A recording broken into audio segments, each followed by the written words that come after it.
Destaque para as exportações de carne bovina.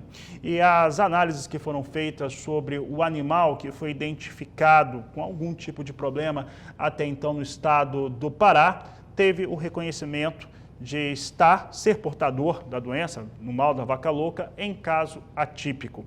Este cenário, por conta do acordo feito de exportações entre Brasil e China, sempre lembrando que sobre qualquer condição a China é o maior parceiro comercial do Brasil, ele tem a previsão de que ao identificar tal questão, tal problema, o próprio governo brasileiro faz a suspensão das exportações. As medidas de retorno para o fim do bloqueio às exportações são tomadas pelo comprador, portanto, pela China, que é o mercado para o qual é destinada esta carne bovina em grande volume, né, o boi China brasileiro, e é o que traz hoje um grande impacto ou alguma expectativa de impacto sobre este mercado. Para falar a respeito deste assunto, eu vou conversar agora ao vivo pela internet com Alcides Torres, ele que é o titular da Scott Consultoria e participa conosco ao vivo dessa edição de Agricultura BR. Alcides, sempre um prazer conversar contigo. Tivemos a confirmação no final da tarde desta última quarta-feira em relação ao caso de vaca louca no estado do Pará. Quais são as suas expectativas em relação ao comportamento de mercado, principalmente pensando aqui no produtor rural, no pecuarista brasileiro Alcides, depois da identificação e as medidas que foram tomadas e que eram previstas que seriam tomadas? Boa tarde, seja bem-vindo. Boa tarde, Fabiano, um abraço a todos. Bom, com relação à PSE, né? O governo tomou todas as medidas, já suspendeu a exportação. E para o pecuarista, o problema foi que não tem compra, né? Desde segunda-feira. Então a gente já está quase uma semana, né? Vamos falar assim, sem abate, sem preço e mercado estável, né? Para piorar um pouco, caiu o preço também no mercado atacadista de carne, mas mais em função do carnaval, final do mês, essas coisas que acontecem ciclicamente. E como você disse, agora a gente precisa esperar o parecer da China, que será dado depois do resultado dos exames dos despojos que foram mandados para o Canadá. Mas certamente esse é um caso de encefalopatia de forma atípica, que não afeta a saúde humana, e isso deve ser retomado. O problema é quando, não é? Alcides, eu tracei um paralelo em relação ao caso, ou aos casos, melhor dizendo, que foram identificados em setembro de 2021. Naquele momento, tivemos dois casos, dois estados distintos apresentando a mesma questão, né? Animais que tinham características da doença, e foram feitos os exames, o governo federal fez a sua parte, informou a China, suspendeu as exportações. Mas naquele momento, em setembro, a China ela já tinha um abastecimento, posso dizer assim, de carne bovina muito mais adequado, muito mais preparado para passar o final do ano e até o seu ano novo, né, lunar, que eles fazem em época distinta. Nesse período que nós temos agora, com essa identificação, até por uma questão comercial, nós temos o mesmo caso ocorrendo, mas um pouco após o ano novo lunar da China, no qual os chineses estão com uma recuperação forte da sua economia, estavam com uma demanda bastante alta interna por carne bovina, em um momento que a carne bovina, é sempre importante lembrar que a carne bovina tinha uma recuperação, uma elevação de preços no cenário internacional. Sobre essas observações, né, sazonais que não são a mesma, Alcides, o que pode ser observado ou esperado do ponto de vista comercial da China logo que ela tiver todos os resultados de exames que estão sendo feitos no Canadá? Bom, Fabiano, essa pergunta é irrespondível, tá? Em 2019, a gente teve um caso semelhante e a China retomou a exportação 13 dias depois. Em 2021, eles liberaram a exportação no dia 15 de dezembro, que na prática só aconteceu em janeiro. Tá? Então foram 120 dias aí de sofrimento. Agora, como você disse, se a China demorar muito, ela vai pegar boi mais caro já na entre safra do boi. Né? Agora a gente está em plena safra. Tá? Então a gente imagina, mas isso é pura especulação, que dessa vez a resposta será feita mais rapidamente. Mas a gente só pode aguardar. Tá? Não existe vamos dizer assim, uma retrospectiva que a gente possa afirmar uma perspectiva. Muito bem, Alcides. Alcides, eu vou fazer o seguinte, eu vou convidar para participar aqui do programa o meu colega Jorge Zaidan, também apresentador aqui no Canal do Boi, que você conhece muito bem.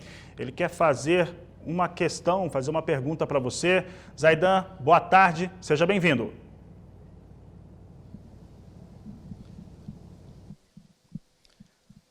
Muito boa tarde, Fabiano Reis. Um grande abraço ao Alcides Torres. Obrigado a ele também pela participação aqui conosco, sempre nos atendendo prontamente aqui no Canal do Boi. Alcides, a grande questão é a seguinte: quando aconteceu o caso recente de 2021, você falou que na prática demorou 4 meses para a retomada, né? E embora nós tivéssemos um cenário, porque os casos suspeitos foram amplamente descartados na época, aqui no Brasil e também na OIE, que agora mudou o nome para a Organização Mundial de Saúde Animal. Foram amplamente descartados, porém, a China demorou esse tempo todo. Hoje a expectativa é de que volte rapidamente. Mas lembrando ainda de 2021, após a suspensão que foi provocada pelo Brasil, né, como parte do protocolo, na época a mídia dizia a China embargou, a China fez isso. Não, na verdade o Brasil é que fez, porque o acordo diz assim, como está acontecendo agora também. Ocorre que, diante da suspeita descartada, a indústria não só tirou a bonificação do boi China, como seria natural, é compreensível isso, não está exportando, então não tem bonificação para o boi China. Ocorre que as cotações para o boi comum desabaram abruptamente, rapidamente, e com quedas diárias que chegavam a 5, 10, até mais do que isso. A gente acompanhou a apuração da Scott Consultoria.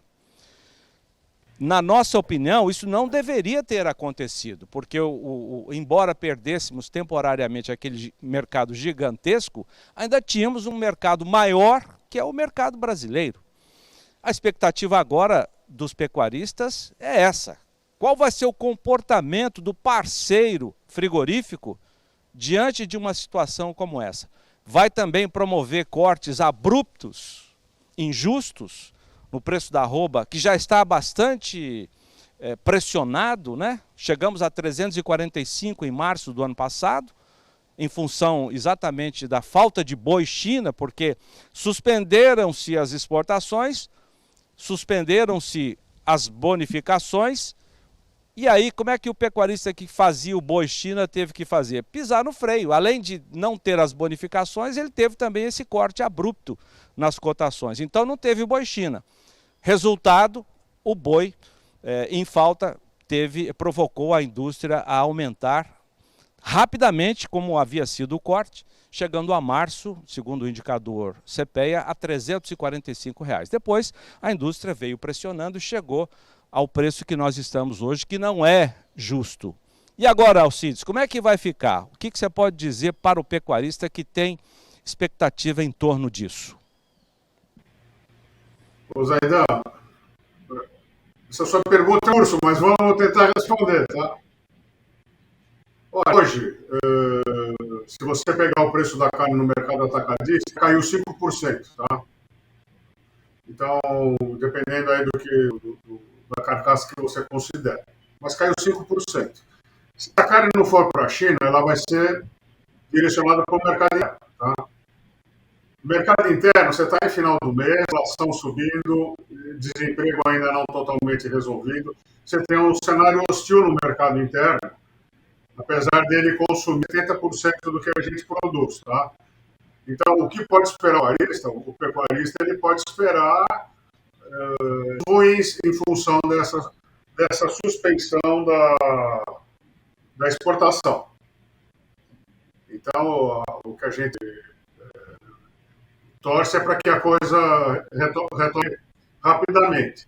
E vou te mais, a arroba estava 340, na prática ela chegou a 240, porque nós vimos um negócio seguinte, eu pagava 270 para o boi de 30 meses e aplicava um deságio para o boi mais zerado, que vai para o mercado interno. Tá? Então a gente vinha numa recuperação até sexta-feira, dia 17 de fevereiro, e agora parou. Então hoje é muito precoce o que vai acontecer de bom ou de ruim, mas aí sim, fazendo uma retrospectiva, cada vez que a China sai do mercado, a cotação do arroba cai. Ela reage depois, nesse momento cai. A solução para o pecuarista assim, é fazer as gestões de risco. Mercado de opção, mercado de contrato a termo e garantir o preço de venda. Para garantir o preço de venda, eu preciso saber o custo. Tá? E esse é o grande da pecuária, porque é difícil levantar o custo na pecuária, é muito complexo. Não sei se eu respondi. Alcides, respondeu sim, Fabiano falando de novo. Alcides, um questionamento que chegava inclusive de alguns telespectadores aqui do Agricultura BR, isso antes desse final de semana, quando começou a surgir as informações, né, os rumores de que teria um caso no estado do Pará. Nós tínhamos um valor de referência para boi China em São Paulo, que estava com o valor ficando cada vez maior frente a outras praças, que também exportam para a China, claro que em volumes menores, por conta de ter também plantas frigoríficas habilitadas em menor quantidade. A diferença para o Mato Grosso do Sul, para o Mato Grosso, para Goiás, com diferenças que estavam cada vez mais distantes, né? São Paulo com preço bem mais alto para essa arroba de boi China. Enquanto que o boi comum e o boi China também mantendo um distanciamento que podemos colocar assim mais forte, tá? O quanto que o boi China hoje, falando a respeito dos custos de produção, porque o boi China, de certo modo, ajuda também a reduzir custos de produção do boi comum, para quem trabalha nas duas formas, o quanto que o boi China pesa para a formação de preço do boi comum hoje no Brasil? Se é possível ter essa definição. Olha, se você tem boi precoce até 30 meses, você não tem essa diferença. Tá? Então você vende tudo como boi precoce e consegue o melhor preço. Tá? O drama acontece quando você vende para frigoríficos de menor porte que não exportam, ou frigoríficos que exportam e começam a fazer um preço médio. Mas a exportação hoje é importante para o mercado em função do volume de carne. Né? Antigamente a gente exportava 10%, 15% do que a gente produzia, hoje a gente exporta 1/3. Então, quando a gente fala exportação, estamos falando de China, quando a China sai, a gente sofre aqui no Brasil, viu? É isso aí. Tá certo, Alcides. Para encerrarmos aqui a nossa entrevista, nós temos frigoríficos exportadores no Pará para a China. Quando da retomada, e a gente espera, como já dissemos aqui durante a edição, que isso ocorra o mais rápido possível, quando da retomada para os embarques para a China, essas indústrias, essas plantas, podem demorar mais para voltar, as que estão no Pará ou na região onde se abate gado que é originado nesse estado? Bom, Fabiano, essa é uma boa pergunta. Eu acredito que não, tá? Eu acredito que assim que retomar a exportação, os preços imediatamente voltam aos mesmos patamares, que começa a disputa por essa boiada. Tá? Agora, um pouquinho no mercado de exportação. Na verdade, o preço do mercado internacional estava meio frouxo. Tá? Então, a gente tem uma liquidez grande, eu consigo pôr carne no mercado internacional para a China, mas Em vez daqueles contratos longos, eu vendo uma semana, depois eu vendo outra, eu estava vendendo paulatinamente, esperando uma alta do preço da cotação, tá? Mas eu acho que assim que voltar, como aconteceu nos anos anteriores, imediatamente você tem um repique de preço e depois cai de novo, né? Mas eu acredito na volta imediata dos preços anteriores ou nos preços vigentes no dia 17 de fevereiro para a Praça de São Paulo e para as demais praças brasileiras.